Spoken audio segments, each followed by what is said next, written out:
భారతీయులందరినీ ఏకం చేసిన వందే మాతర గీతం బ్రిటిష్ పరిపాలకులను భారతదేశం నుంచి తరిమికొట్టే విధంగా చేసిందని బీజేపీ జిల్లా అధ్యక్షులు వాల్దాస్ మల్లేష్ కూడా అన్నారు. మెదక్ జిల్లా నర్తాపూర్ మండల కేంద్రంలో వందే మాతర గీతం 150 సంవత్సరాలు పురస్కరించుకుని సామూహిక వందే మాతర గీతం ఆలపించారు. అంబేద్కర్ చౌరస్తా వద్ద ఈ కార్యక్రమాన్ని నిర్వహించారు. యువత భారతదేశ రక్షణ కోసం ముందుకు రావాలని పిలుపునిచ్చారు.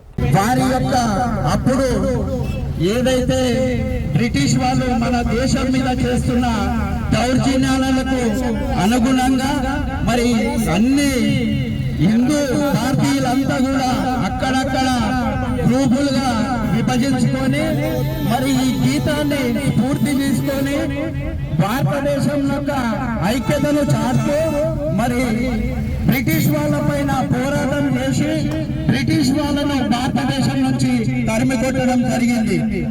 ఈ యొక్క గీతం యొక్క సారాంశము మన భారతదేశం యొక్క ఔన్నత్యాన్ని చాటే గీతం కాబట్టి దీనికి కులాలు మతాలు సంబంధం లేకుండా మరి ఈ యొక్క గీతాన్ని రచించడం జరిగింది.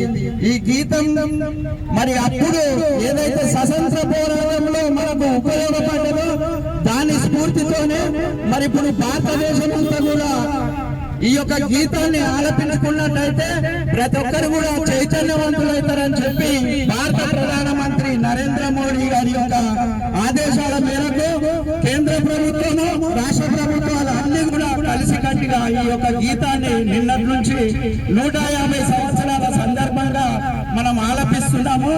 ఇప్పటి నుంచి 1 సంవత్సరం వరకు ప్రతి ఒక్కరు కూడా వ్యాపారస్తులైతేనేమి ప్రతి భారతదేశంలో ఉంటూ భారతదేశంలో నివసిస్తూ ప్రతి పౌరుడు కూడా ఈ యొక్క గీతాన్ని ఆలపించాలని కోరుకుంటూ ఈ కార్యక్రమానికి విచ్చేసిన ప్రతి ఒక్కరికి కూడా ధన్యవాదాలు, కృతజ్ఞతలు తెలియజేస్తూ ముగిస్తున్నాను.